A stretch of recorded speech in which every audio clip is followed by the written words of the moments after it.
y vi volar por en medio del cielo a otro ángel que tenía el Evangelio eterno para predicarlo a los moradores de la tierra, a toda nación, tribu, lengua y pueblo.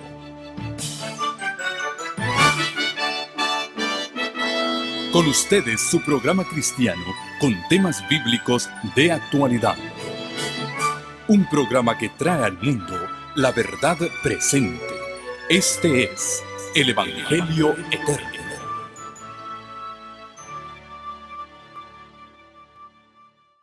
Un feliz sábado para cada uno de ustedes. También a aquellos que a través de los medios de comunicación están unidos a nosotros en la adoración en este día, sean cordialmente bienvenidos. Hoy nos toca estudiar el tema del sello de Dios y la marca del anticristo. El sello de protección y la marca de rebelión. La palabra de Dios nos habla acerca de estos dos símbolos que están mencionados en el libro de Apocalipsis. En Apocalipsis capítulo 7, comenzando en el versículo 1, nos dice así. Apocalipsis 7, 1. Después de esto vi a 4 ángeles de pie sobre los 4 ángulos de la tierra, que detenían los 4 vientos de la tierra, para que no soplase viento alguno sobre la tierra, ni sobre el mar, ni sobre ningún árbol. Versículo 2. Vi también a otro ángel que subía de donde sale el sol, y tenía el sello del Dios vivo. Y clamó a gran voz a los 4 ángeles, a quienes se les había dado el poder de hacer daño a la tierra y al mar, diciendo: no hagáis daño a la tierra, ni al mar, ni a los árboles, hasta que hayamos sellado en sus frentes a los siervos de nuestro Dios. Versículo 4, y oí el número de los sellados.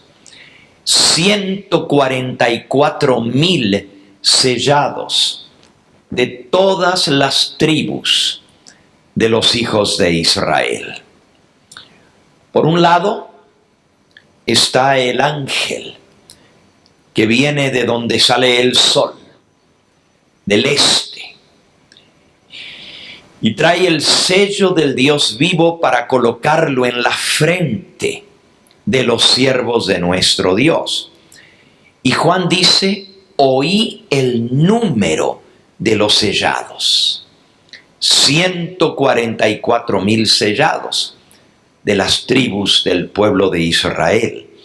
No se refiere aquí en el libro de Apocalipsis al Israel carnal o a las tribus literales, ya que en el Nuevo Testamento el Israel de Dios se identifica con aquellos que son del Cordero, que son del Mesías, que aceptaron la esperanza del pueblo de Israel, y por esto ahora pertenecen a las tribus de Israel, al pueblo de Dios. El número son 144,000. Hoy vamos a estudiar un poquito de ese grupo que recibe el sello de Dios.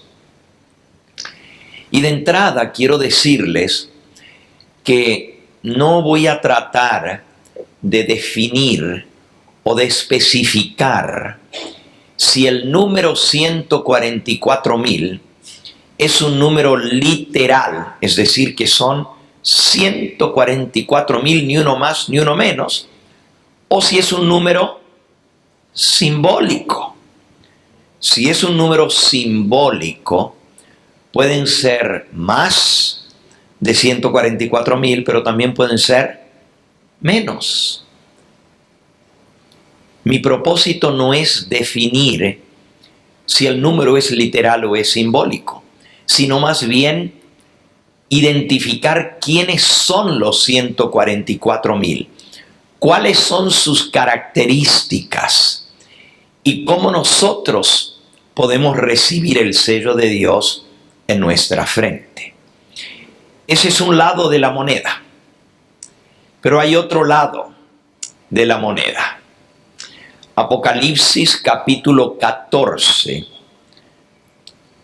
versículo 9, Dios amonesta a través del mensaje del tercer ángel diciendo: y el tercer ángel los siguió, diciendo a gran voz: si alguno adora a la bestia y a su imagen y recibe la marca en su frente o en su mano. Versículo 10. Este también beberá del vino de la ira de Dios, que ha sido vaciado puro en el cáliz de su ira, y será atormentado con fuego y azufre delante de los santos ángeles y del Cordero. Versículo 11. Y el humo de su tormento sube por los siglos de los siglos, y no tienen reposo ni de noche ni de día los que adoran a la bestia y a su imagen, ni nadie que reciba la marca de su nombre. Aquí está el otro lado de la moneda. Por un lado, hay un grupo que va a recibir el sello de Dios en su frente. Y por otro lado, están aquellos que van a adorar a la bestia y a su imagen, y van a recibir la marca de la bestia en su frente o en su mano. Pero si ustedes notan, de este segundo grupo se lanza una tremenda amenaza. Bueno, no es una amenaza, es una declaración, la más solemne, la más fuerte que jamás se haya dado en la historia de la humanidad. There's never been a stronger condemnation than this. Nunca ha habido una amenaza, una condenación tan terrible como la que dice el mensaje del tercer ángel. Que si alguno recibe la marca de la bestia y adora a la bestia o a su imagen, va a beber del vino de la ira de Dios. El vino de la ira de Dios se presenta en Apocalipsis capítulo 15 y 16, los capítulos que siguen, como derramado dentro de 7 copas que contienen las 7 plagas postreras. Y dice Apocalipsis 15:1 que en esas plagas postreras se consumaba la ira de Dios. Así que si alguno recibe la marca de la bestia, va a beber las 7 copas de la ira de Dios. Y según lo que leímos, van a ser derramadas sin mezcla de misericordia. Dice Apocalipsis 14, 9 y 10, beberá del vino de la ira de Dios, vaciado puro en el cáliz de su ira. Vaciado puro quiere decir que no está mezclado, no está diluido, está concentrado. A nosotros nos gusta escuchar del amor de Dios. Nos gusta escuchar de su misericordia, de su perdón, de su paciencia, su longanimidad. Porque Dios es bueno y para siempre es su misericordia. Pero también la paciencia de Dios tiene un límite. Y aunque no nos guste, la Biblia también habla de la ira de Dios. we would rather not hear about the wrath of God. No quisiéramos escuchar de la ira de Dios. Pero tan ciertamente como se habla del amor de Dios en la Biblia, ese mismo Dios que mandó a su Hijo unigénito para poder perdonar a la raza humana, es el mismo Dios que va a derramar las 7 copas de la ira de Dios sobre los habitantes de esta tierra. Y la razón para eso es porque los habitantes de esta tierra han rechazado su mensaje de misericordia. Han endurecido su corazón al arrepentimiento. Y llega el momento cuando Dios los deja librados a las consecuencias de su propia elección. La ira de Dios se manifiesta en 7 plagas consecutivas. Eso quiere decir una tras otra, pero también cumulativas. Se derrama la primera y sigue derramándose la primera y se le agrega la segunda y se le suma a la primera y la tercera se le suma a las 2 anteriores, hasta que al final los habitantes de la tierra van a estar sufriendo las 7 plagas simultáneamente. Si ustedes han leído sobre las 7 plagas postreras, saben que son los flagelos más terribles que jamás haya sufrido el ser humano. Por eso anoche vimos que Jesús decía que la gran tribulación va a ser como nunca fue desde que hubo gente hasta entonces, ni la habrá. Lo único que va a prevenir que los seres humanos reciban las plagas postreras va a ser que tengan el sello de Dios. Ahora, como estamos hablando de algo tan serio como es la ira de Dios y la ira del Cordero, para nosotros la palabra Cordero es sinónimo de alguien manso. Cordero es Cristo, quien dio su vida por nosotros. Pero en Apocalipsis capítulo 6 nos dice, versículo 17, decían a los montes y a las peñas, caed sobre nosotros y escondednos del rostro de aquel que está sentado sobre el trono y de la ira del Cordero. Noten, la ira del Cordero. Versículo 17, porque el gran día de su ira ha llegado y ¿quién podrá sostenerse en pie? Así que está la ira de Dios y la ira del Cordero. ¿Se imaginan cuando el Cordero se enoje? Yo no quiero estar del lado de aquellos que van a recibir la ira del Cordero. Prefiero estar del lado de aquellos que reciban la misericordia y no la ira. Pero al rechazar la misericordia, lo único que queda es ira. Por eso es tan importante que entendamos esto. Y de entrada quiero decir que las 7 copas de la ira de Dios, no es que Dios las manda específicamente para hacer daño a los habitantes de la tierra. Hay alguien que leímos ayer que se llama el destructor, el desolador, el exterminador, en hebreo Abadón y en griego Apoleón. Y ese ser que Apocalipsis capítulo 9 le llama el ángel del abismo. Como aprendimos en estos días juntos, es la mano negra, el causante de todos los males, de todas las desgracias, de todas las calamidades, de todo lo malo y feo que viene en este mundo. No viene de Dios.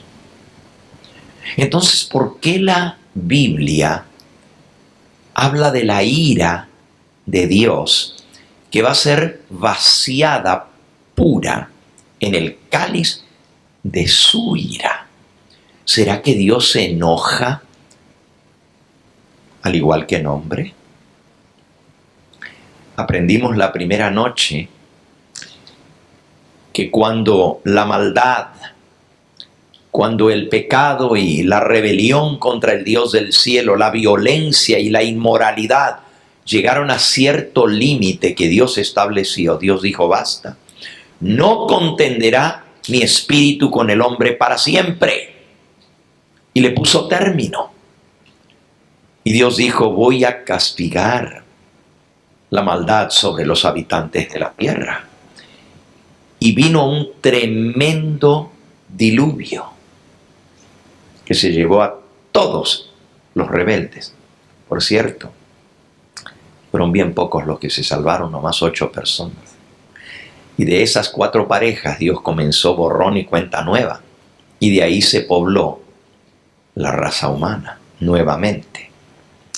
Ahora, la ira de Dios no se manifiesta como el hombre, porque Dios no es hombre para enojarse como nosotros.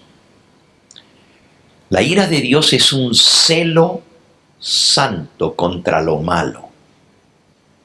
Repito, la ira de Dios es un celo santo, no contra el que hace lo malo, sino contra lo malo. Pero obviamente, el que hace lo malo va a cosechar el castigo que recibe lo malo. Pero la Biblia dice que Dios no quiere la destrucción del ser humano. En el libro de Ezequiel, en el capítulo 33, dice el versículo 11: vivo yo, dice Jehová el Señor, que no quiero la muerte del impío, sino que se vuelva el impío de su camino, de su mal camino, y que viva. Volveos de vuestros malos caminos. ¿Por qué moriréis, oh casa de Israel? Dios no quiere la destrucción del malo. Prueba de eso es que envió a su Hijo para pagar la deuda del pecado, para que todo aquel que crea en Él no se pierda, mas tenga vida eterna. Entonces, ¿qué es la ira de Dios? La ira de Dios es un enojo santo cuando después de tanto amor y misericordia mostrados por el universo, el Dios del cielo, el Padre y su Hijo Jesucristo y el Espíritu Santo, se menosprecia ese amor, se pisotea esa misericordia, se tiene por basura el cariño de Dios y su deseo de salvar al hombre. Y entonces Dios dice: pues si no quieren, ¿qué más? Pero no es que Dios es vengativo. Y Él dice: porque no quisieron, allí les va. Algunos tienen ese concepto de Dios, que Dios es un Dios que castiga lo malo con furia, que se enoja y que se venga.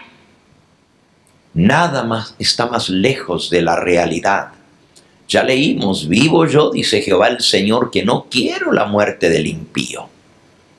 Él no quiere de la destrucción de los seres humanos. Por eso ha hecho provisión para nuestra salvación.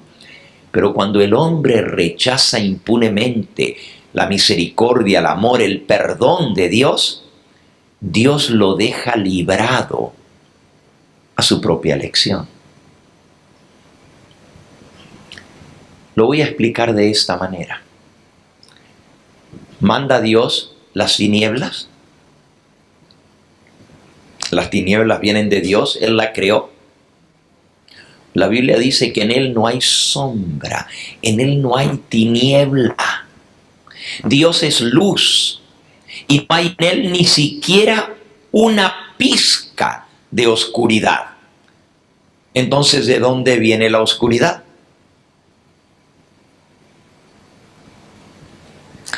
Es muy sencillo la respuesta. La oscuridad es la ausencia de luz. No es que Dios creó la oscuridad. Cuando se apaga la luz, cuando se quita la luz, lo que hay es nada. Y nada es oscuro. De igual manera, la ira de Dios es cuando el hombre rechaza su amor y misericordia. Y Dios retira su amor y protección, no porque Él no quiera amar, sino porque el hombre no quiere recibir ese amor. ¿Y qué es lo que queda cuando no hay luz? Tinieblas. ¿Qué es lo que queda cuando no hay amor? Ira. Consecuencias. Déjenme leerles una cita muy interesante. Aquí en el libro Eventos de los Últimos Días, dice así, en el capítulo Las 7 últimas plagas, página 246. Se me mostró, dice la mensajera del Señor, se me mostró, eso es algo que Dios le mostró, que los juicios de Dios no vendrán sobre los impíos directamente del Señor. Qué interesante, no vienen directamente de Dios, sino de esta manera. Aquí está cómo vienen esas copas de ira. Los impíos se colocan más allá de la protección de Dios. Dios advierte, corrige, reprueba, señala el único camino seguro. Luego, si aquellos que han sido el objeto de su cuidado siguen su propio curso, independientemente del Espíritu de Dios, tras repetidas amonestaciones, si eligen su propio camino contrario al de Dios, entonces Dios ya no encarga a sus ángeles que impidan los decididos ataques de Satanás contra ellos. Es el poder de Satanás lo que está obrando en las calamidades del mar y de la tierra, trayendo desgracia, angustia y destrucción, barriendo multitudes para asegurarse su presa. Dios, sigue diciendo, usará a sus enemigos como instrumentos para castigar a aquellos que hayan seguido sus propios caminos perniciosos, por los cuales la verdad de Dios ha sido tergiversada, juzgada equivocadamente y deshonrada. Así que, ¿quiénes van a infligir los juicios de Dios?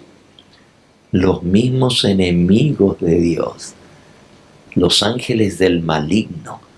¿Y cómo lo hacen? Porque Dios le dice a los ángeles poderosos que están deteniendo, aguantando, ya no detengan más los vientos. Y cuando los ángeles de Dios se retiran, el mundo queda sumido en una escena caótica en manos de Apolión, en manos del destructor. Imagínense con cuánto dolor, con cuánta consternación y tristeza Dios dará la orden: suelten los vientos.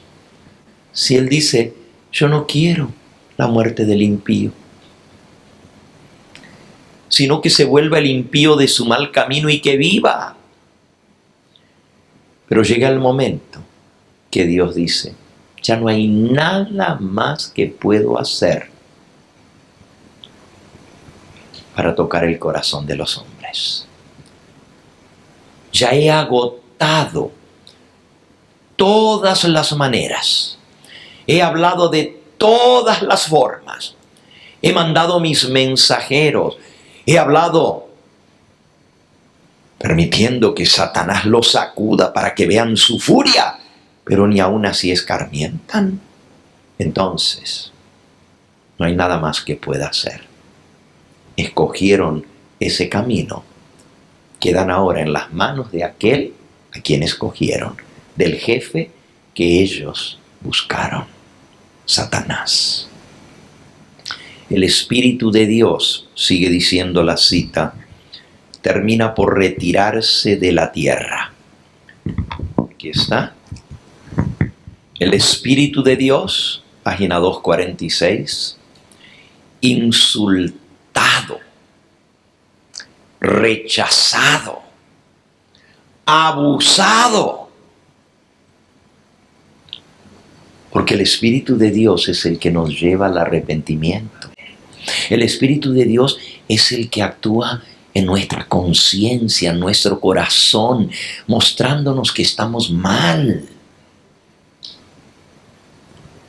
Jesús dijo, cuando venga el Espíritu que yo enviaré, Él convencerá al mundo de pecado.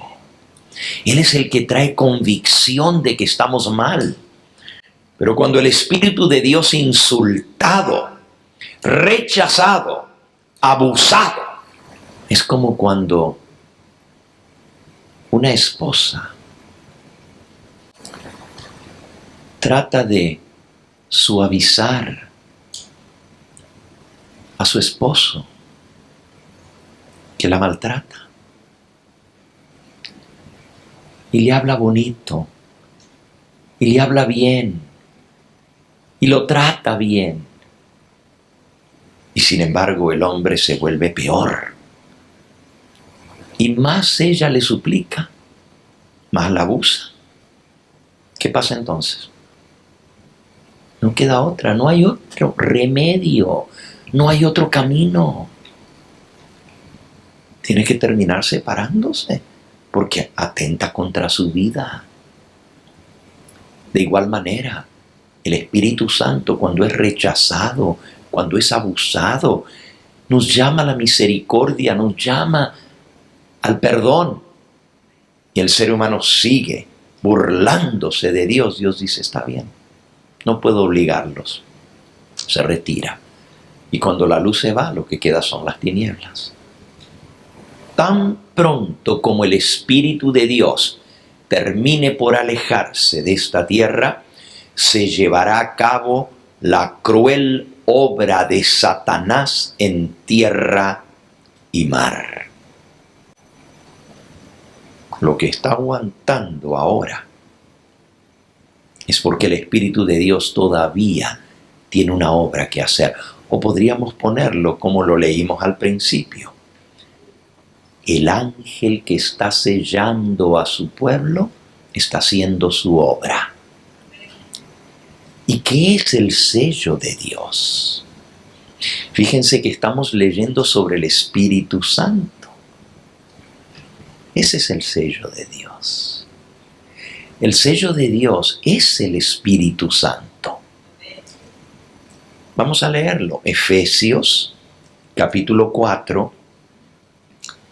Efesios, capítulo 4, versículo 30. No contristéis al Espíritu Santo de Dios, con el cual fuisteis sellados para el día de la redención. Así que el Espíritu Santo puede ser contristado. Lo podemos ofender,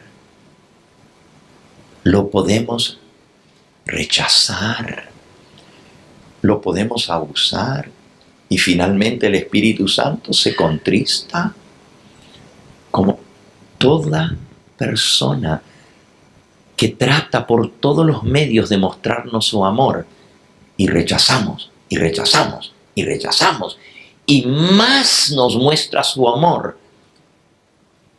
peor tratamos a esa persona. Y así el Espíritu de Dios dice, está bien, ¿qué más puedo hacer? Y se retira.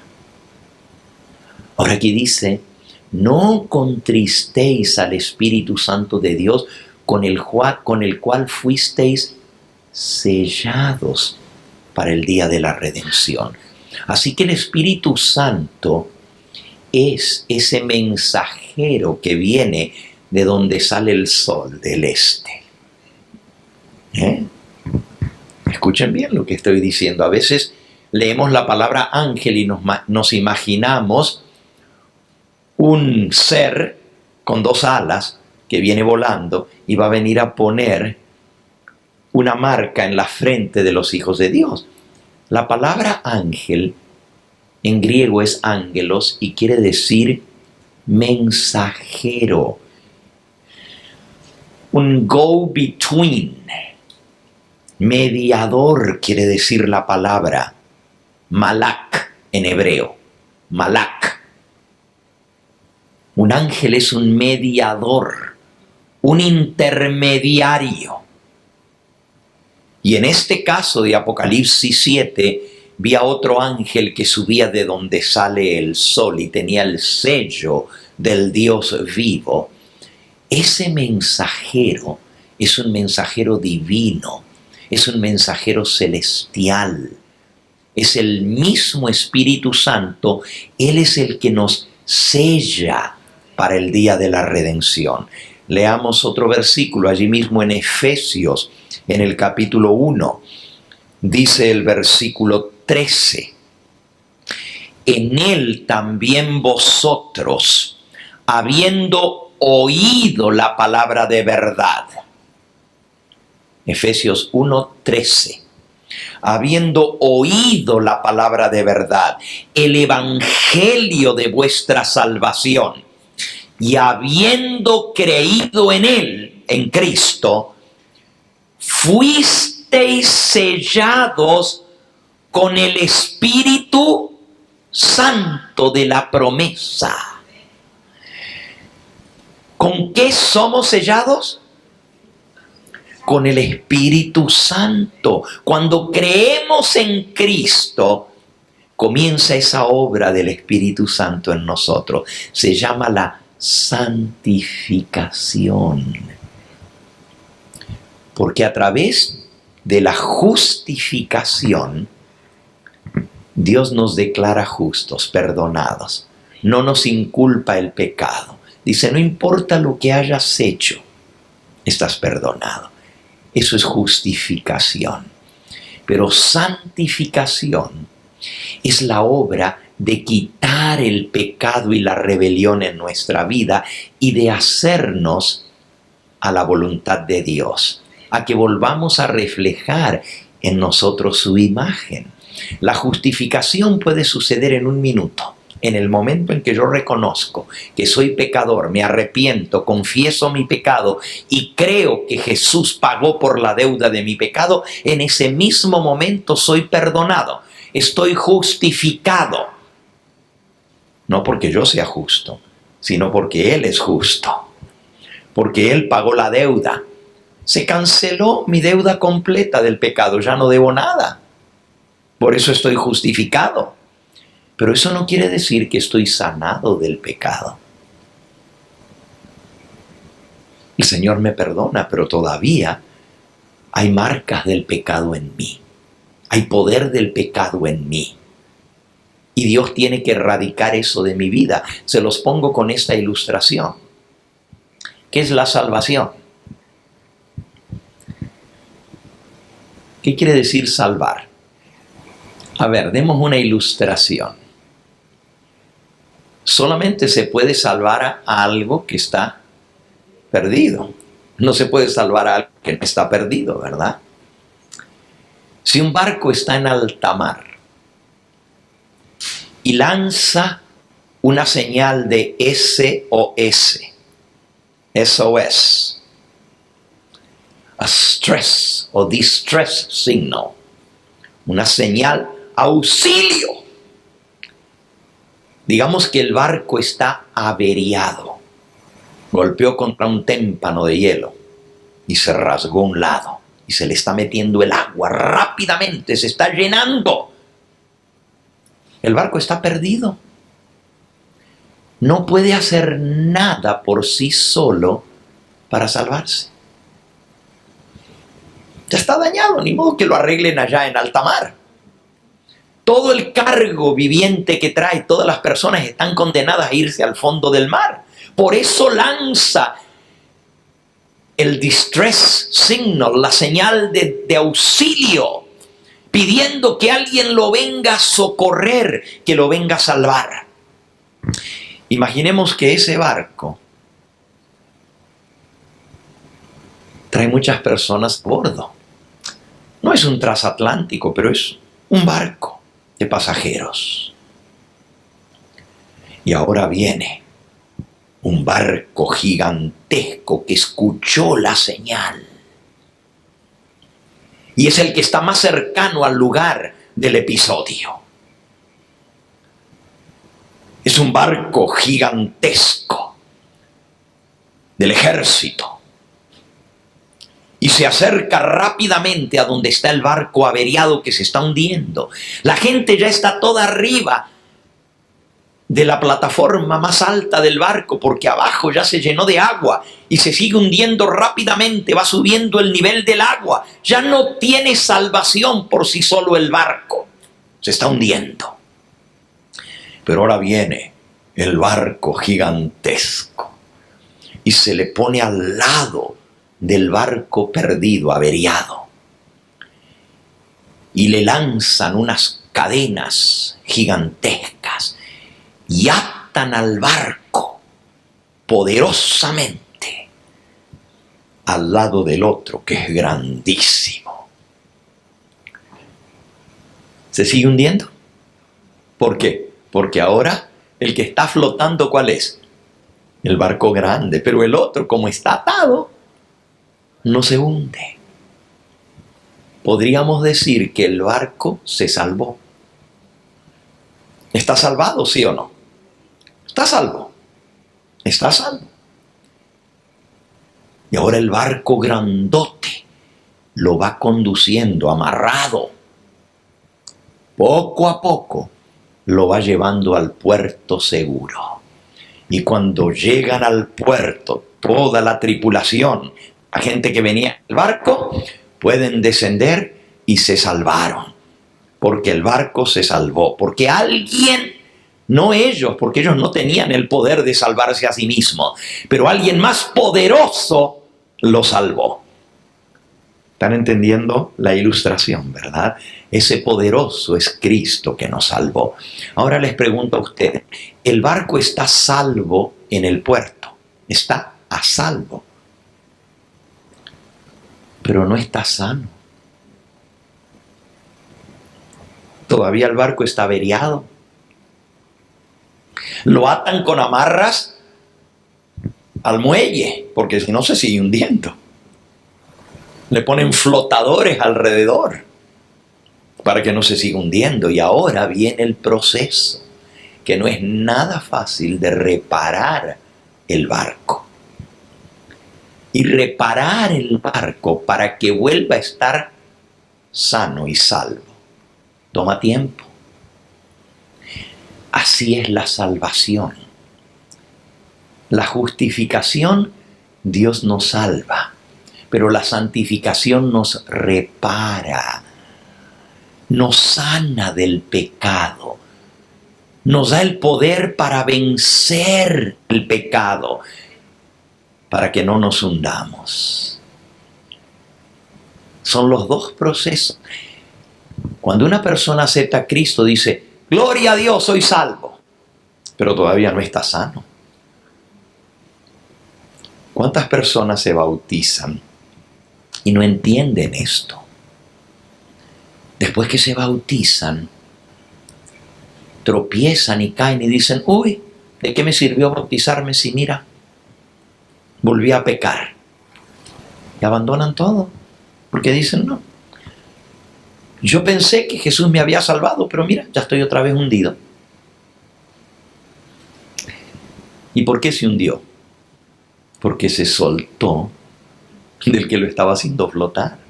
Mientras estamos agarrados de Cristo, no nos hundimos. Pero la pura verdad es que el que no entiende que hay un proceso que el Espíritu Santo hace en nosotros, se va a desanimar. Y ese proceso no sucede en un segundo, en un minuto.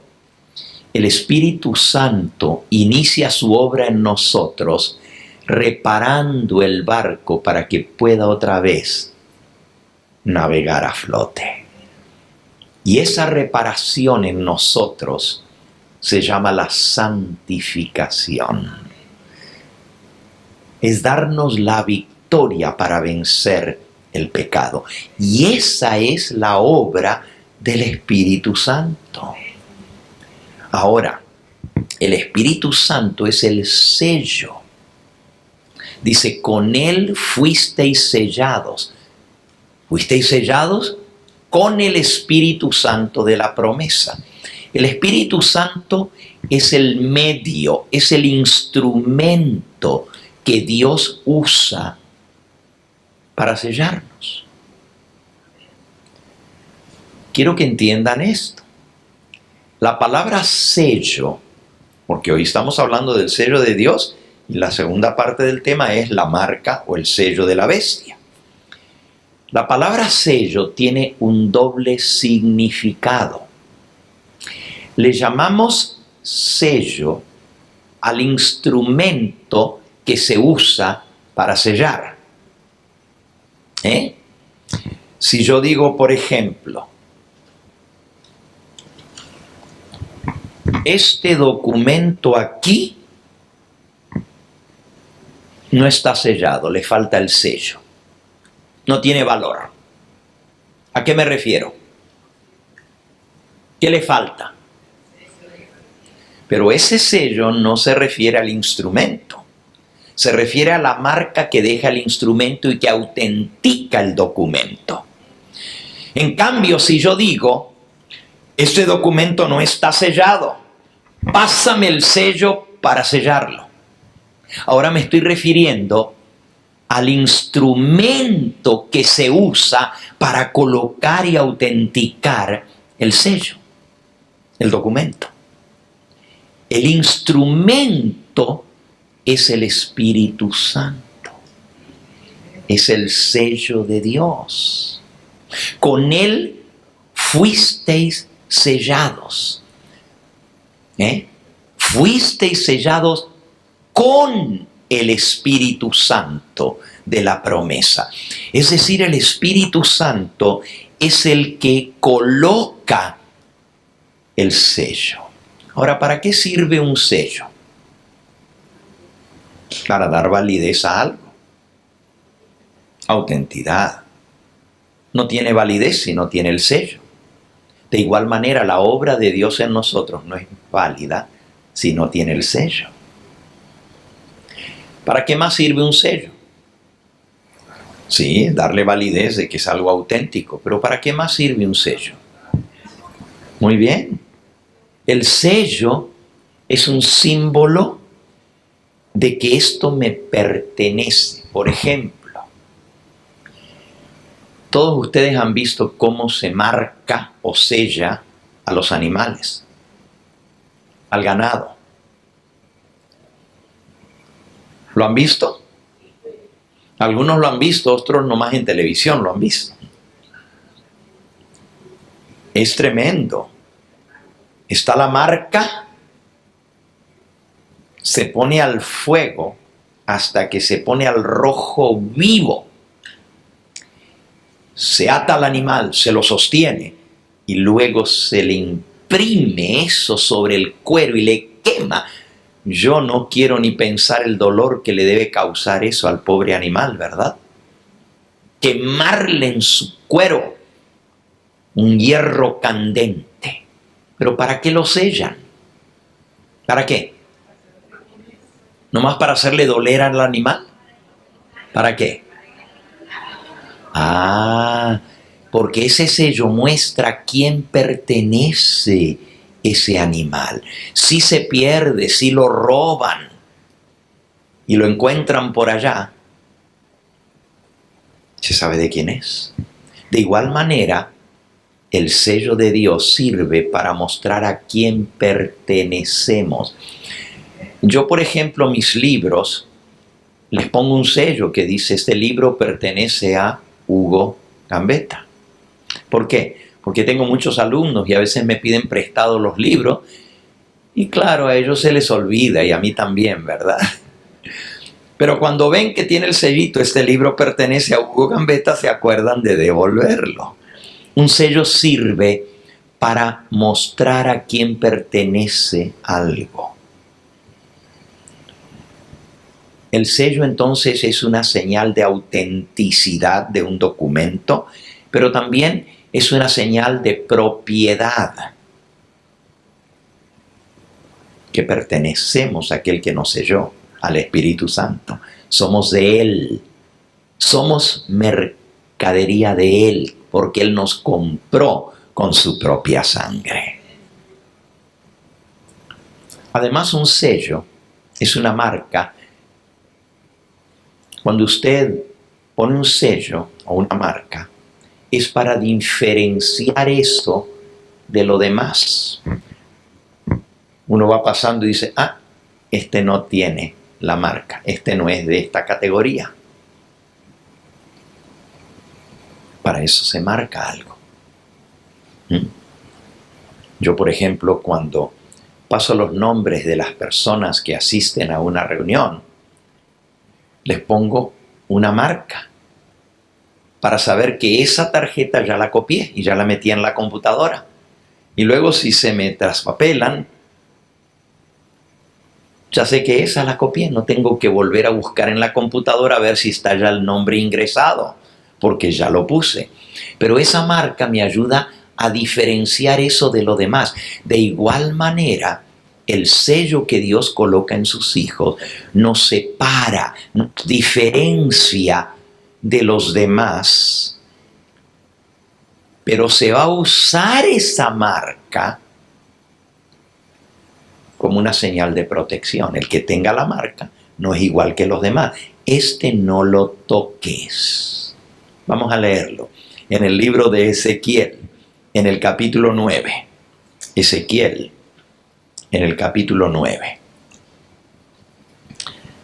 Dice el versículo 4.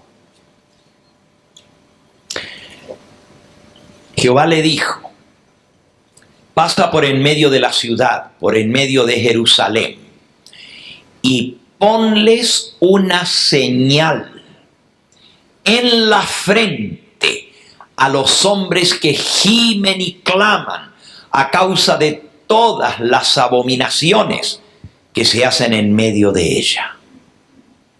Ponles una señal, una marca a los hombres que gimen y claman en Jerusalén. Jerusalén representa al pueblo de Dios, pero no todos los que estamos en Jerusalén vamos a ser marcados. La primera característica para recibir el sello de Dios es: no hay que estar de acuerdo con las abominaciones que se están haciendo en el pueblo de Dios. Ponles una señal en la frente a los hombres que gimen y claman a causa de todas las abominaciones que se hacen en medio de Jerusalén.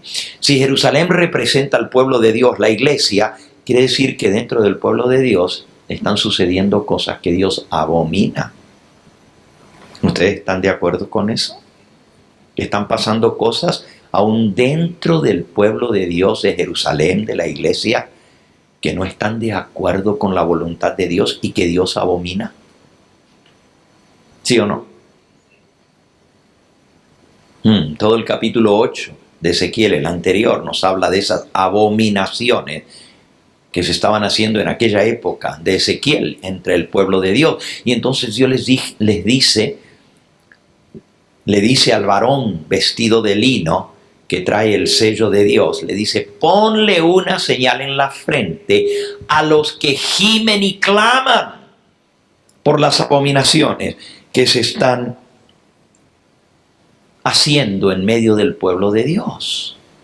Así que lo que nos diferencia del resto es la angustia de alma, el gemir, el clamar, el no estar de acuerdo, no ser conformistas con las cosas malas que están sucediendo dentro del pueblo de Dios.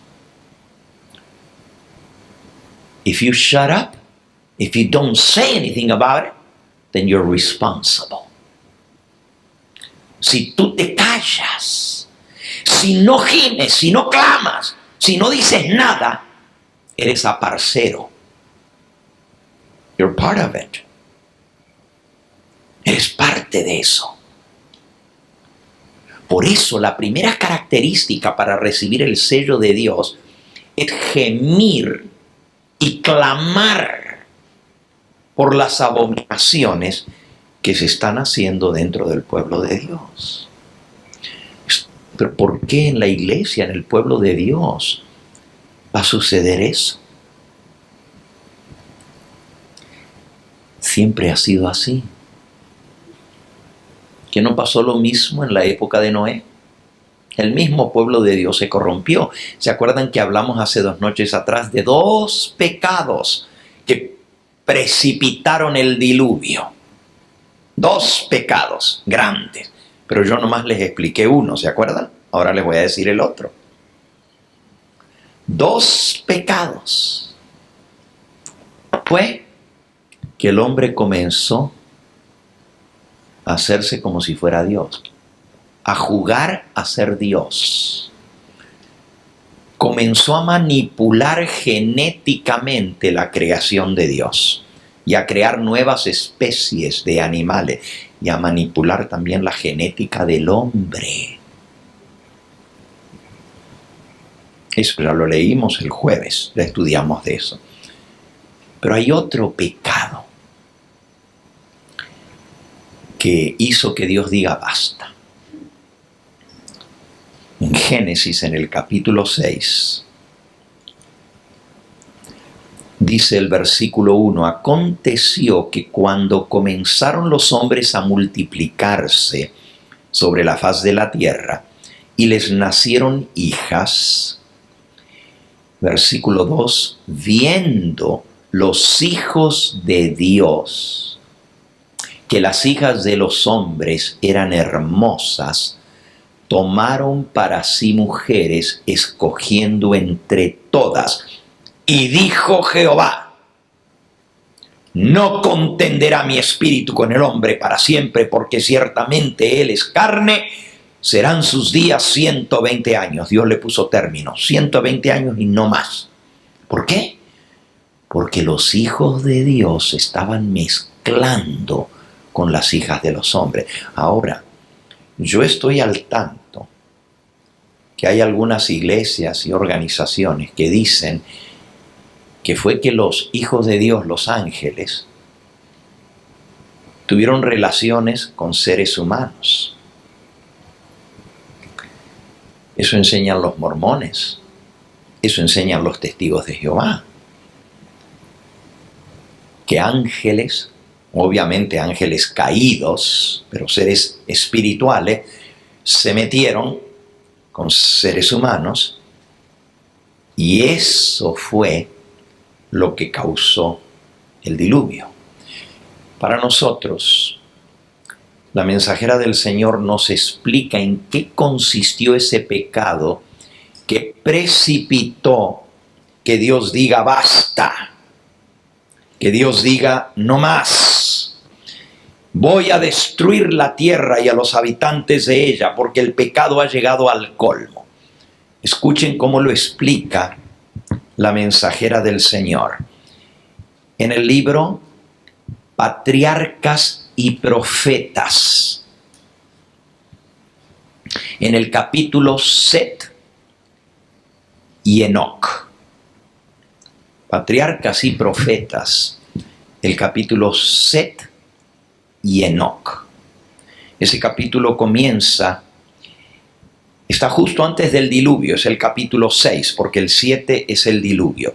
Y comienza en la página 66.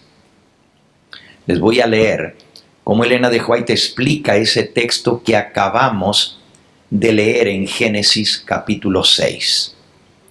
Dice así: cuando Caín se rebela contra Dios, mata a su hermano y recibió la maldición de Dios, se retiró de su familia y se apartó de Dios. Eso está en el capítulo 4 de Génesis. Se retiró de la presencia del Señor, desechando la promesa del Edén restaurado para buscar riquezas y placer en la tierra maldita por el pecado. Y se destacó como un caudillo de la gran maldad, cabecilla de todos los rebeldes. Sus descendientes de Caín se distinguieron en todo lo referente al mero progreso terrenal, material, pero menospreciaron al Dios del cielo y se opusieron a sus propósitos hacia el hombre.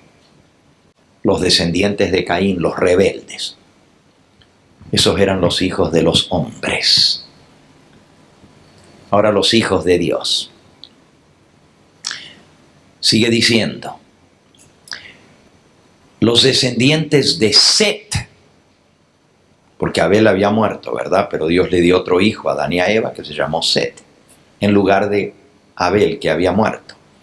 Los descendientes de Set siguieron los caminos del Señor, adoraron al Dios verdadero y se mantuvieron leales a los propósitos de Dios, al plan de redención y a su santa ley.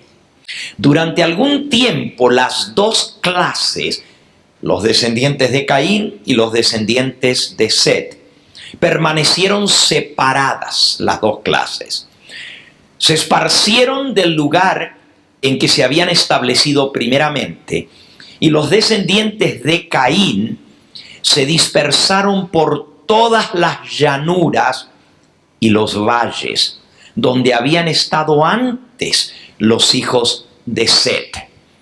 Pero los descendientes de Set, para escapar de la influencia contaminadora de la descendencia rebelde de Caín, se retiraron a las montañas y allí establecieron sus hogares en las alturas de los cerros.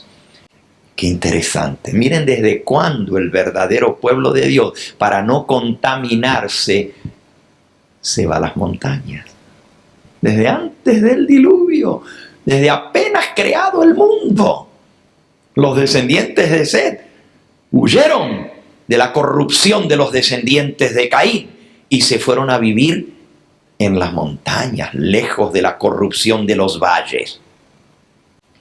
Mientras duró esta separación, los descendientes de Set mantuvieron el culto al Dios verdadero en toda su pureza. No se mezclaron. Qué interesante que la Biblia, a lo largo de todos los libros, nos dice que el pueblo de Dios tiene que mantenerse separado, puro. No os contaminéis, no os juntéis. Les leo solo un versículo, 2 de Corintios, capítulo 6, para que ustedes vean cuán categórico es Dios al respecto de no juntarnos con aquellos que deshonran a Dios. Dice el versículo 14: no os unáis en yugo desigual con los incrédulos. 2 de Corintios 6:14. Porque ¿qué compañerismo tiene la justicia con la injusticia? ¿Qué comunión la luz con las tinieblas? ¿Qué concordia Cristo con Belial? ¿Qué parte tiene el incrédulo con el creyente? ¿Qué acuerdo hay entre el templo de Dios y los ídolos? Porque vosotros sois el templo del Dios viviente. Como dijo Dios, andaré entre ellos, habitaré con ellos, seré su Dios y ellos serán mi pueblo. Versículo 17 de 2 de Corintios 6.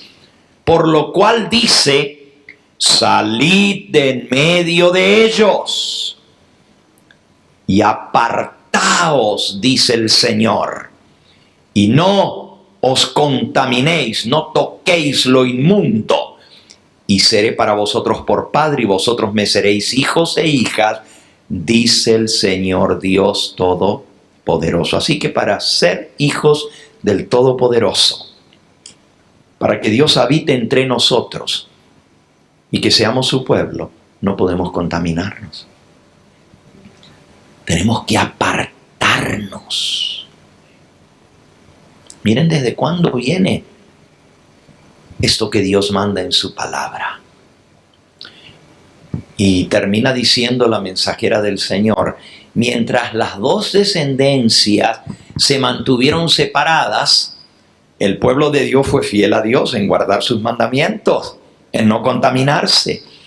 Pero con el transcurso del tiempo se aventuraron poco a poco a bajar a los valles. Los hijos de Dios que vivían en los montes comenzaron a mandar a sus hijos a las universidades en los valles, a conseguir trabajo allá en las ciudades, porque cuando uno vive en la montaña no es ciudad, la gente vive apartada. No puedes hacer una gran ciudad en la montaña, pero en el valle sí. Por eso todas las ciudades están en los valles, porque ahí puedes amontonar la gente en un poco lugar. Y comenzaron a aventurarse, a mezclarse con los habitantes de los valles. Esta asociación produjo los peores resultados. Vieron los hijos de Dios que las hijas de los hombres eran hermosas, atraídos por la hermosura de las hijas de los descendientes de Caín. Los hijos de Set desagradaron al Señor juntándose con ellas en matrimonio. Muchos de los que adoraban a Dios fueron inducidos a pecar mediante los halagos que ahora estaban constantemente ante ellos, y perdieron su carácter peculiar y santo. Santo quiere decir apartado. Eso es lo que quiere decir. Es tan básico el concepto que cuando hablamos de santidad o de santificación, lo que significa es apartarse. Apartarse del pecado, apartarse de las tinieblas, apartarse del error, apartarse de la inmundicia. Ser santo significa estar separado de la corrupción. Al mezclarse con los depravados, llegaron a ser semejantes a ellos en espíritu y en obra. Menospreciaron la ley de Dios.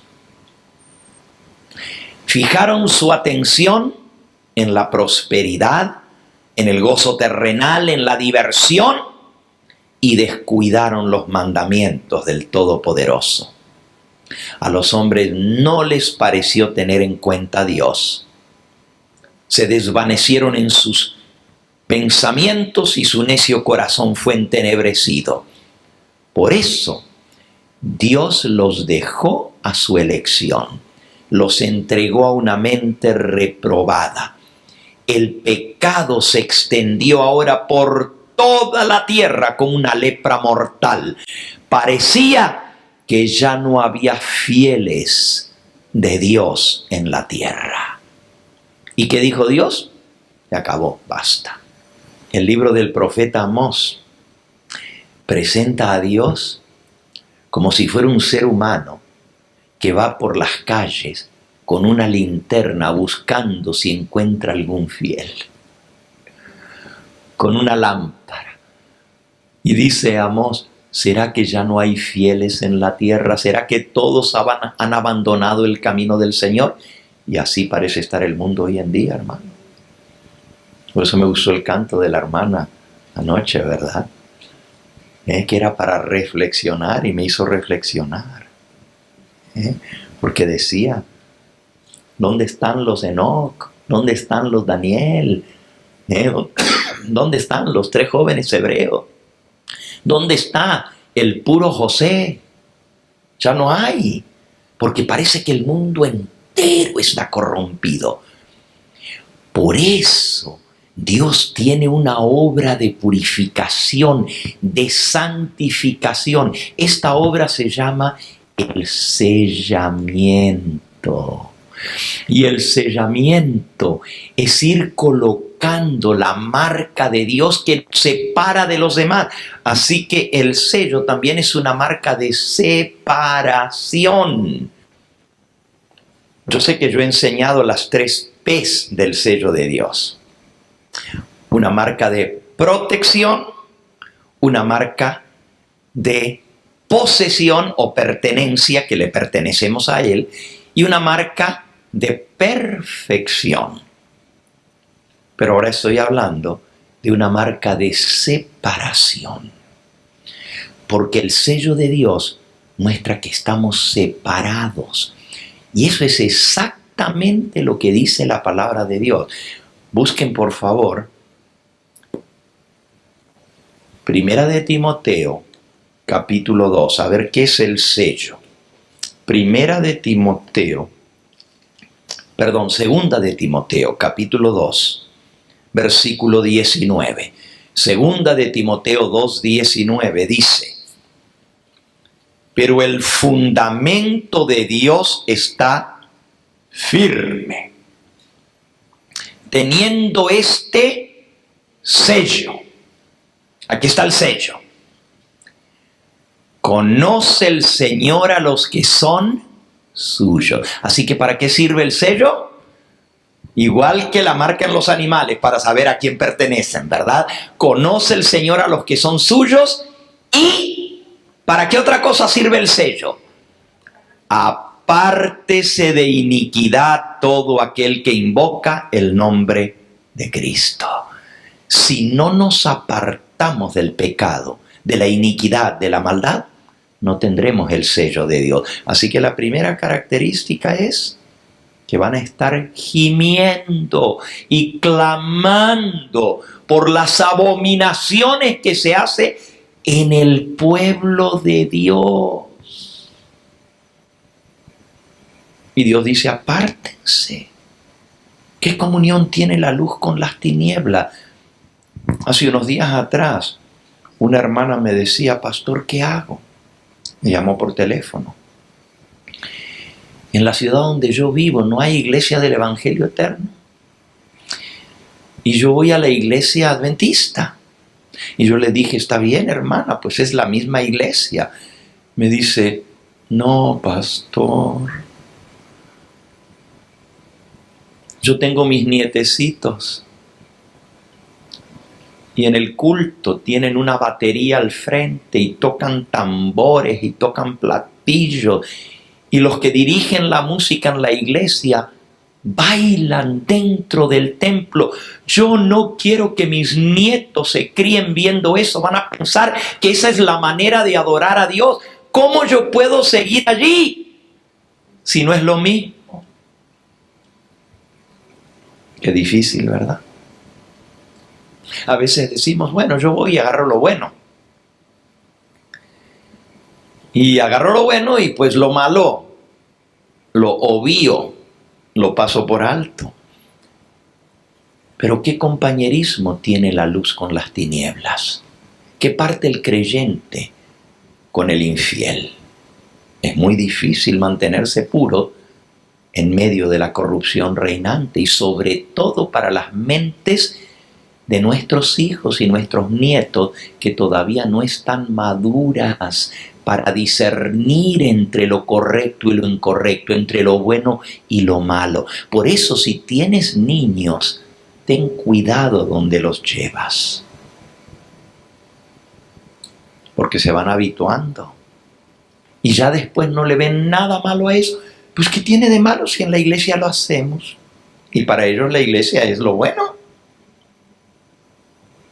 Por eso Dios nos llama a gemir, a clamar por las abominaciones que se están haciendo dentro del pueblo de Dios. Si no, nos quedaremos sin el sello de Dios. La obra del Espíritu Santo es sellarnos. El sello de Dios, ¿qué dije hasta ahora que es el sello de Dios? ¿Qué es el sello de Dios? ¿Ok? El sello, el instrumento que Dios usa para apartarnos de lo malo, es el Espíritu Santo. ¿Y cómo lo hace el Espíritu Santo?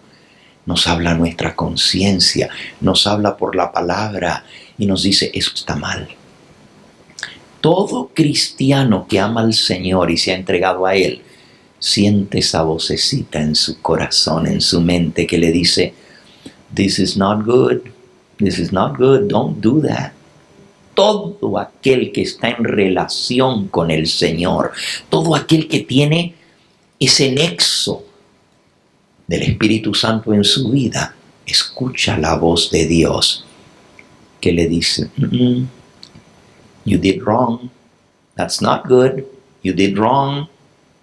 Y si tú escuchas esa voz, la obedeces, te arrepientes y dices, sí, Señor, reconozco que hice mal, no debiera haber ido allí, no debiera haber hablado como hablé, no debiera haber visto lo que vi, no debiera haber leído lo que leí, no debiera haberme juntado con los que me junté. No debieran haber salido de mis labios las palabras que salieron. Perdóname, Señor. Si yo soy humilde a la voz del Espíritu Santo y reconozco, Dios utiliza eso para limpiarme. Obviamente es la sangre de Cristo la que me limpia, pero eso me ayuda a apartarme, porque si yo sé que está mal, y tengo algo en mi conciencia, en mi corazón, que me está diciendo, no lo hagas, apártate, te hace daño, no mires eso, no oigas eso, no escuches esa música, no vayas a tal lugar. Y yo le hago caso. Es el medio que utiliza el Espíritu Santo para irme santificando, limpiando, en el sentido de darme el poder para vencer aquello. Porque el Espíritu Santo es un poder. Es una persona que da poder. Recibiréis poder, dijo Jesús en Hechos 1:8, cuando haya venido sobre vosotros el Espíritu Santo. El Espíritu Santo es el que nos fortalece, pero nosotros tenemos que tomar la decisión de escuchar la voz de Dios.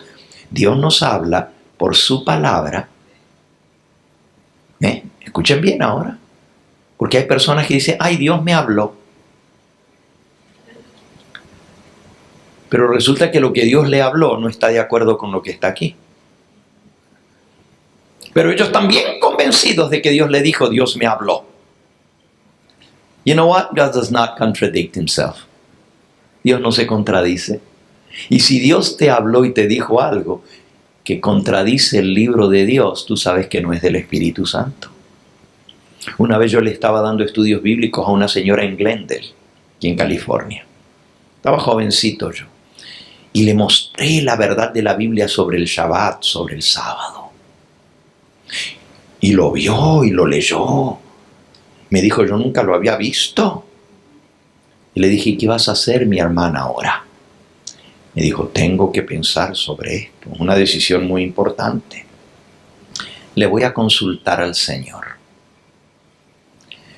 A la semana siguiente que yo volví, estaba toda sonriente y me dijo, ya Dios me contestó. Qué bueno, ¿y qué le dijo el Señor? Me dijo que a Dios no le importa si es sábado o domingo. Con tal que le demos un día, eso es lo que a Él le gusta. Hermana, ¿y dónde usted escuchó esa voz? ¿En la Biblia? No. Es que Dios me habló a mí. ¿Y cómo le habló? Pues yo estaba pensando en eso y de pronto se me vino ese pensamiento a mi mente y era tan clarito. Dios acepta lo que tú le des. Cualquier día está bien para Él. Cuidado con aquellos que dicen Dios me habló. Sí, Dios te habla, pero siempre va a estar de acuerdo a su palabra. Así que Dios habla por su palabra y Dios habla por la conciencia cuando te dice esto está bien, esto está mal.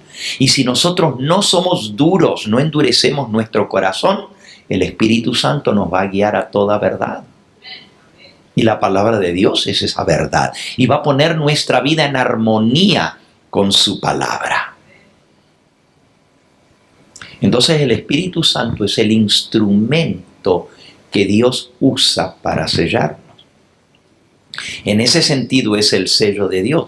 Pero ¿qué más dijimos que es el sello de Dios? Aparte de ser una marca que le pertenecemos a Él, aparte de ser una marca que muestra que somos de Él, que nos hemos entregado a Él, que nos selló para el día de la redención, aparte de ser una marca de protección para cuando venga la tribulación, definamos un poquito más profundo qué es el sello de Dios.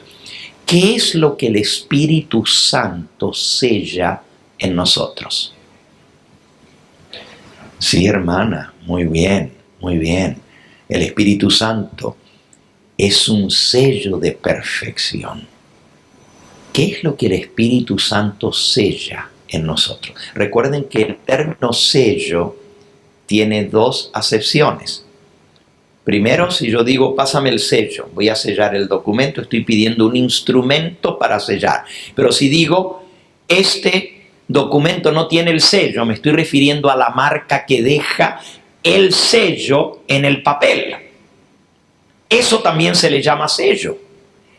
¿Qué es la marca que deja el Espíritu Santo en nosotros, que sella en nosotros? ¿Cuál es? Muy bien, hermana. Muy bien, vamos a leerlo. Está en el libro de Isaías, en el capítulo 8. Isaías, capítulo 8, versículo 16. Isaías 8, 16. Dice así: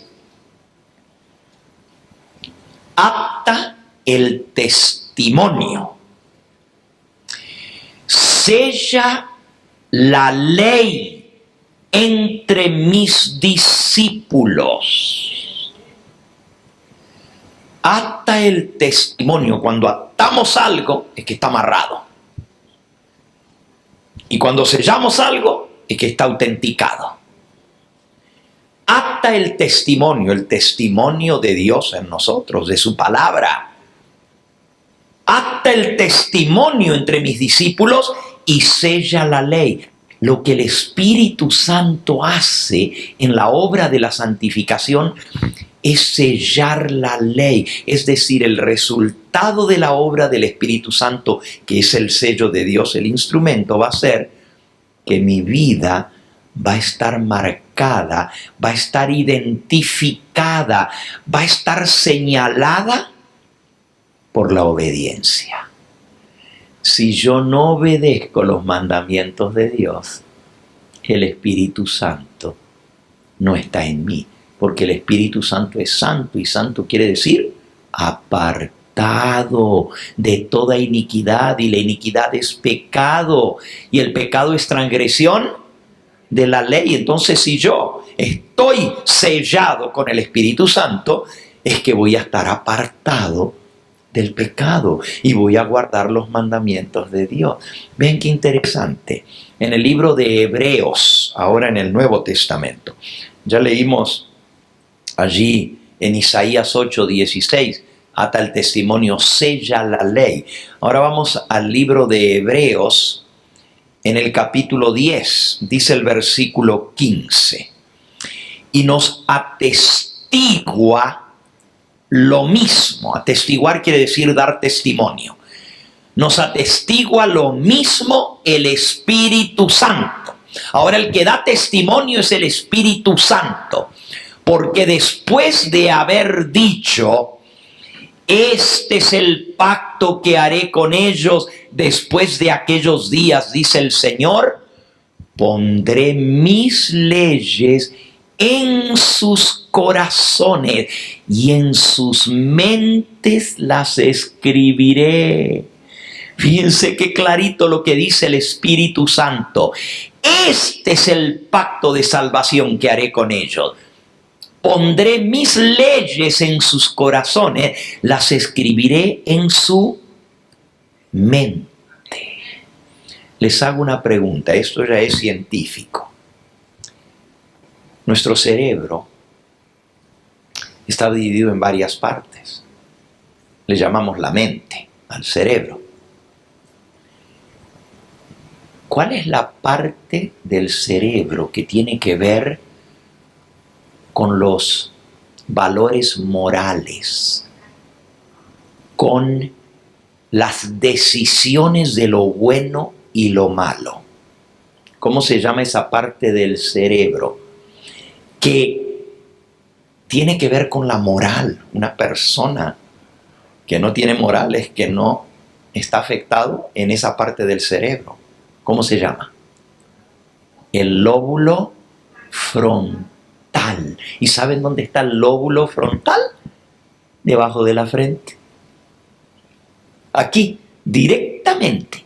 Nomás tenemos la piel, después viene el hueso y después viene el lóbulo frontal. Aquí, todo el frente de nuestro cerebro es donde se sabe lo bueno y lo malo, donde se toman las decisiones de moral, de conducta.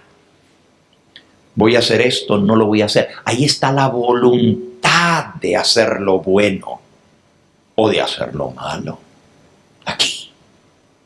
¿Por qué creen ustedes que dice voy a escribirlos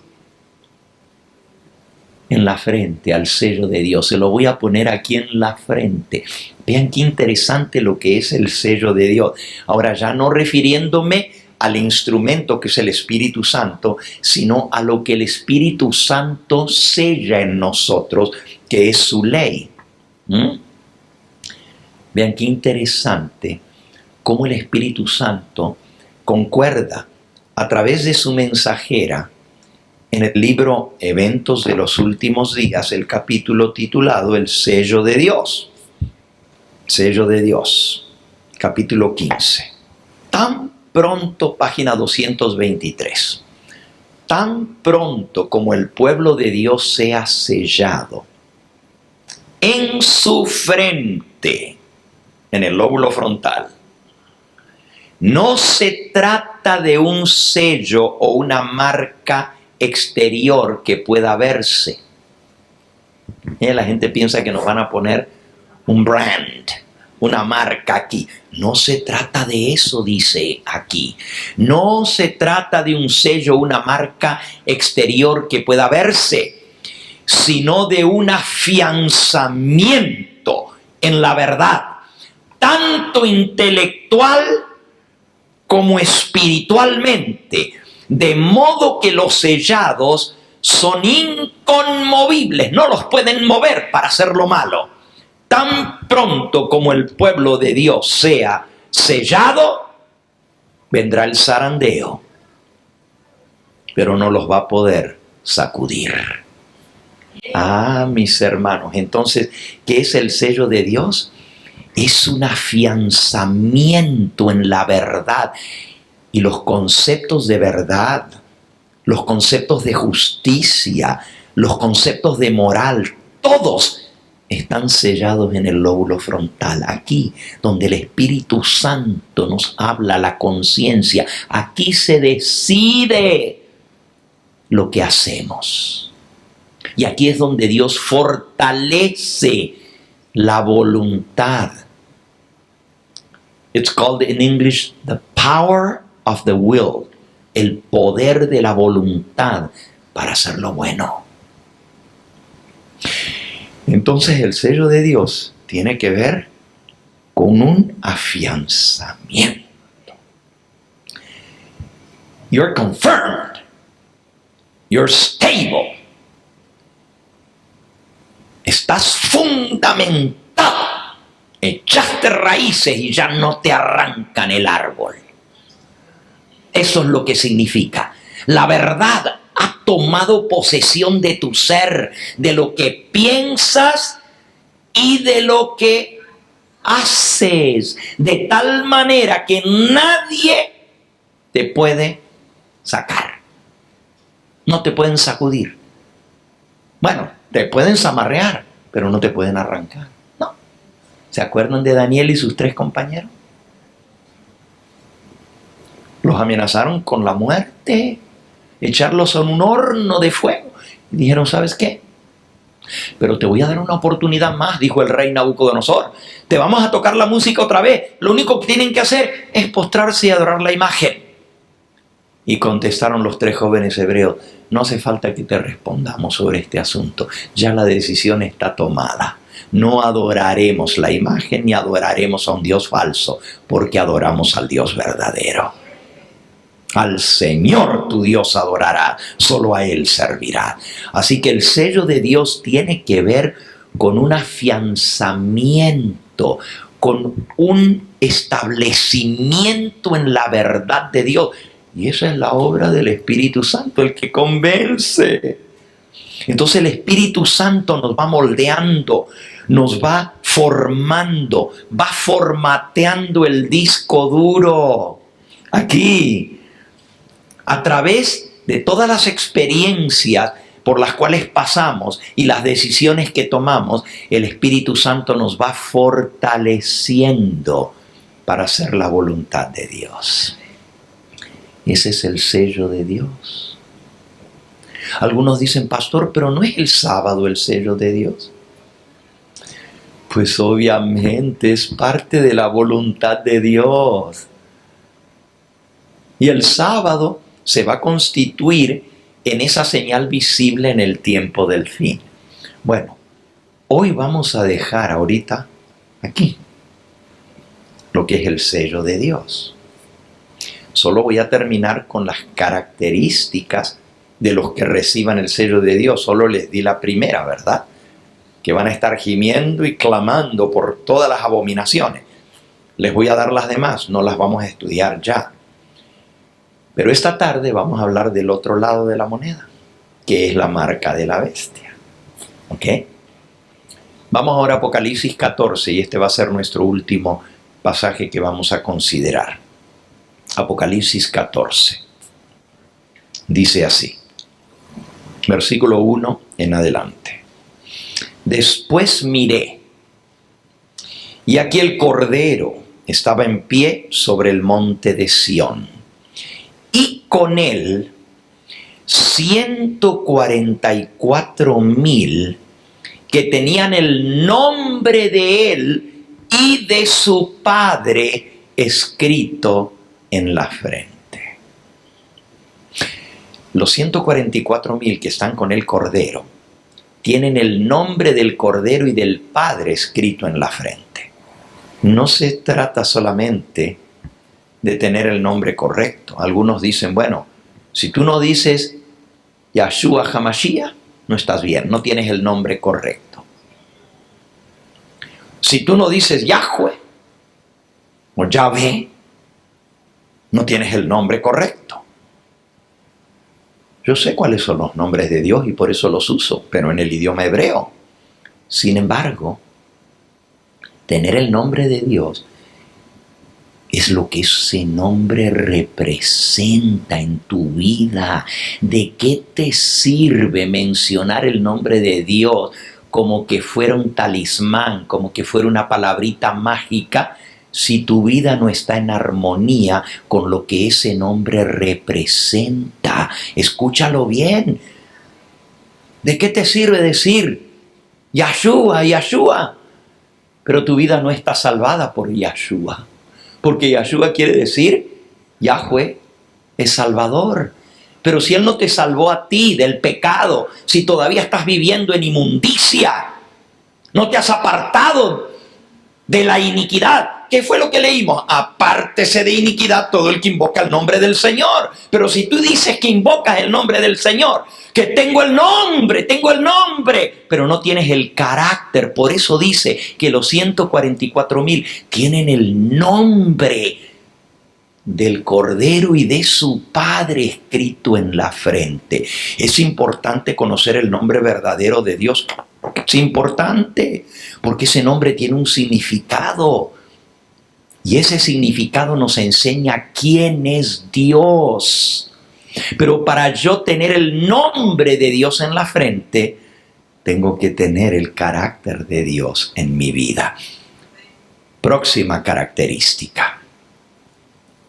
Oí una voz del cielo como el estruendo de muchas aguas. Versículo 2.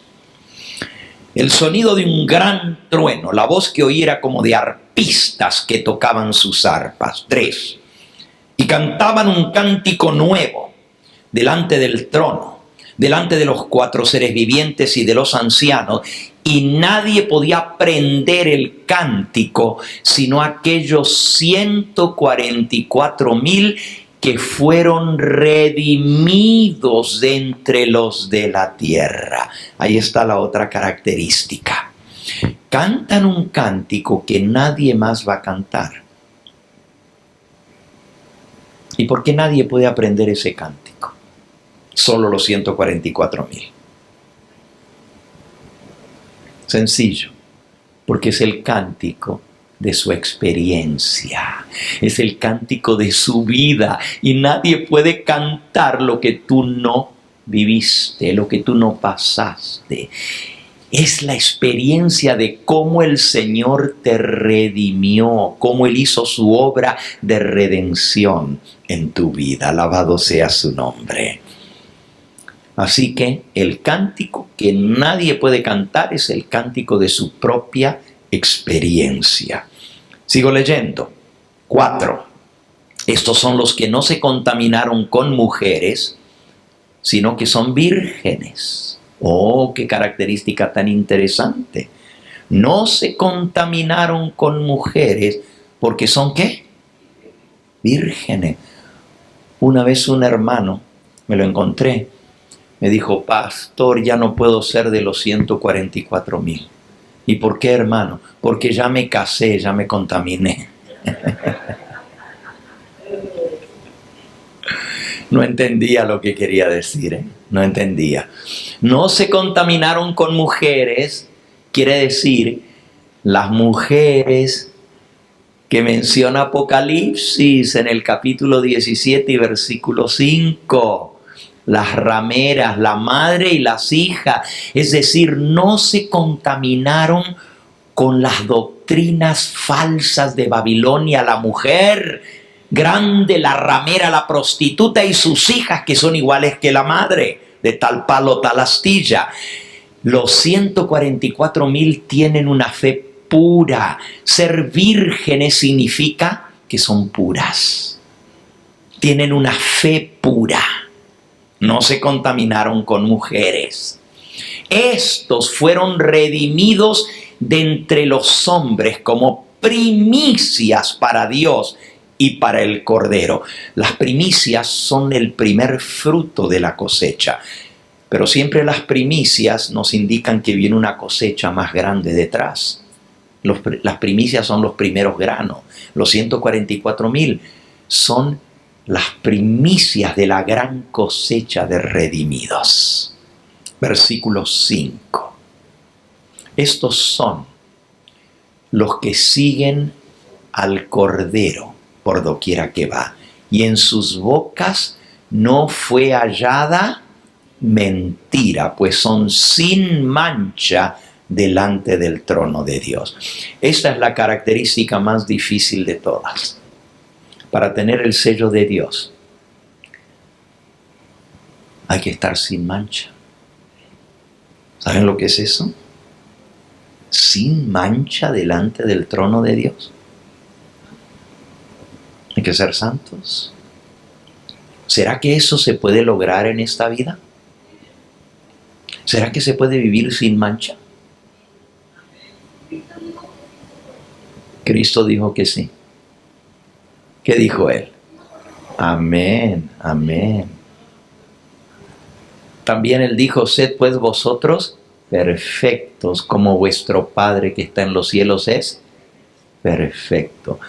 Y nuestro versículo que estudiamos el jueves, de Primera de Juan 3, decía, todo el que tiene esta esperanza en Él se purifica a sí mismo, así como Dios es puro. Si tenemos la esperanza de verle venir en gloria, tenemos que purificar nuestra vida. No lo podemos hacer nosotros por nosotros mismos. Esa es la obra del Espíritu Santo, de expulsar el pecado de nuestra vida. Saben que a nosotros por naturaleza nos gusta lo malo. Nos gusta. Porque si no nos gustara, no lo haríamos. Somos como la puerquita. Por más que la laves y la perfumes y le pongas moños, la suelta y se va al chiquero. A revolcarse en el cieno otra vez, porque es su naturaleza. Y así los seres humanos tendemos hacia lo malo. Por eso necesitamos un cambio en nuestra vida y solo Dios puede hacer el milagro de transformarnos. Cristo dijo, necesitas nacer de nuevo. El que no naciere del agua y del Espíritu no puede entrar al reino de los cielos. Y nacer del Espíritu Santo es una transformación completa, es un milagro que Dios hace. Quiera el Dios del cielo ayudarnos a entender lo que significa ser parte de ese grupo especial. Esta tarde vamos a seguir justo antes de la Santa Cena. La Santa Cena es a las 5, creo, según el programa. Una horita antes vamos a terminar este tema de cómo tener el sello de Dios en nuestra vida y cómo evitar recibir la marca de la bestia. La gente dice, es que el sello de Dios es el sábado y la marca de la bestia es el domingo. Pero Elena de White dice que no todos los que guardan el sábado van a ser sellados. Y también dice que no todos los que guardan el domingo tienen la marca de la bestia. Vamos a entender esta tarde cómo recibir el sello de Dios. Yo te invito a que tú le permitas al Señor entrar en tu vida y por su Espíritu Santo transformarte, hacerte una hija o un hijo obediente a nuestro Dios. Hay un canto que dice, al andar con Jesús en su fúlgida luz, obedezco por fe. Y voy a invitar al hermano que ha de entonar este himno ahora, a que pase aquí adelante y nos eleve al trono de gracia con este hermoso himno que resume lo que hemos visto en esta hora.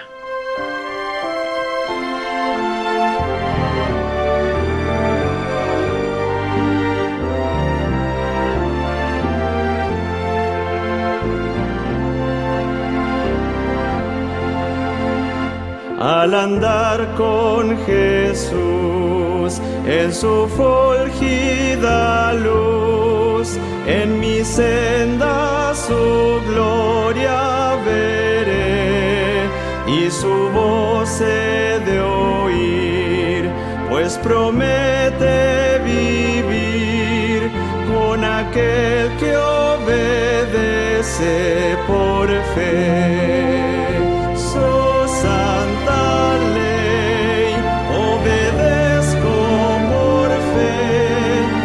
Feliz para siempre con Jesús estaré. Si trabajo y penar, tengo aquí que cargar, fortaleza en Jesús obtendré, pues alivia su amor, mi afán, mi dolor, cuando ve que obedezco por fe. Su santa ley obedezco por fe, y feliz para siempre con Jesús estaré.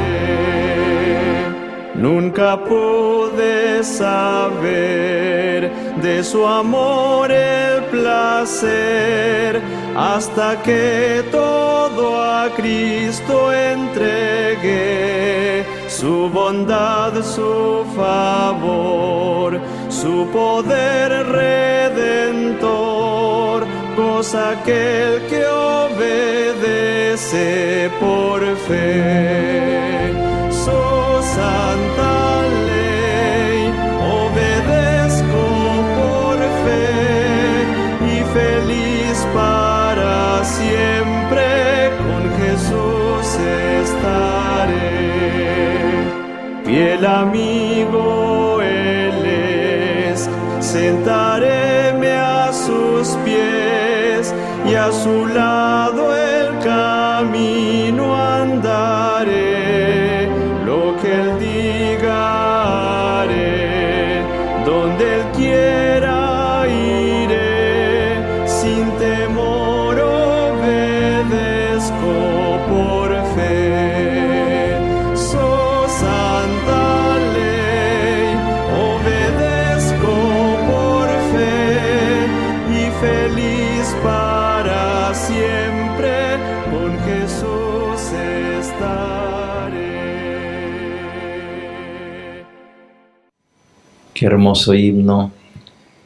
Resume lo que hemos visto. Si caminamos con Él, si nos agarramos de su mano, si escuchamos su voz y obedecemos esa voz, Él nos va a santificar por su Espíritu Santo, para que un día podamos tener ese sello de perfección, que significa que hemos vencido toda tentación del maligno, toda debilidad carnal, todo pecado en nuestra vida, todo defecto de carácter, para así poder tener el nombre de Dios escrito en nuestra frente. Vamos a ir de rodillas para orar en esta hora y pedirle al Señor que haga esa obra en nosotros.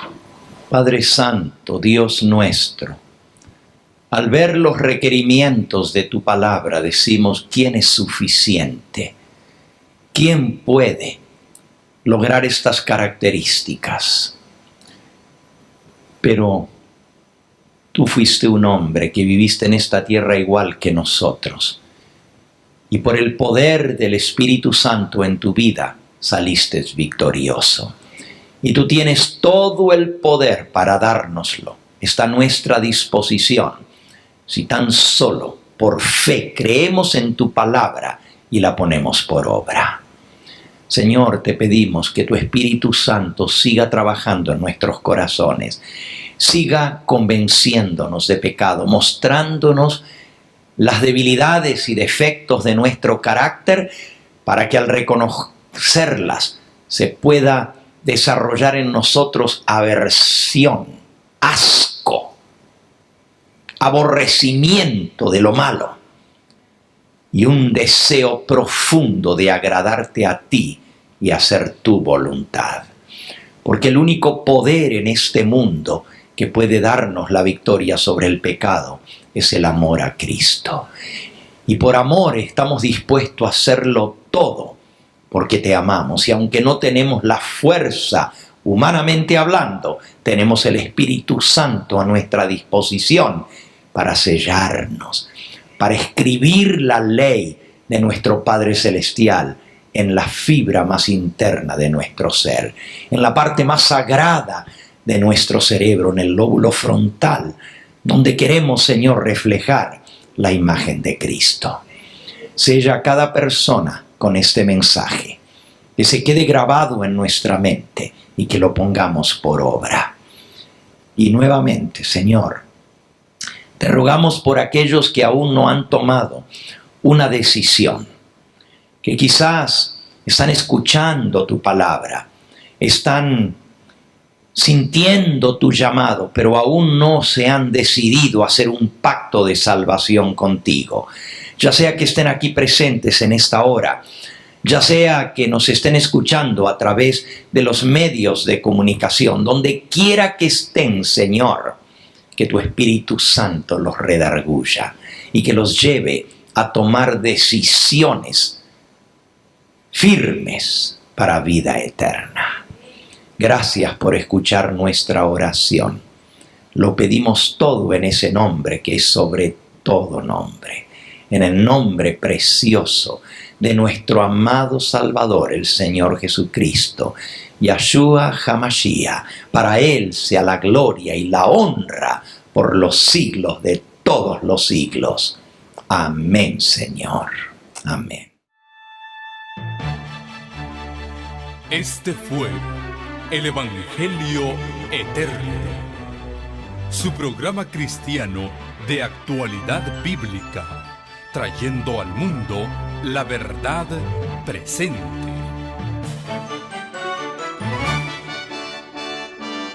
Y vi volar por en medio del cielo a otro ángel que tenía el Evangelio Eterno, para predicarlo a los moradores de la tierra, a toda nación, tribu, lengua y pueblo.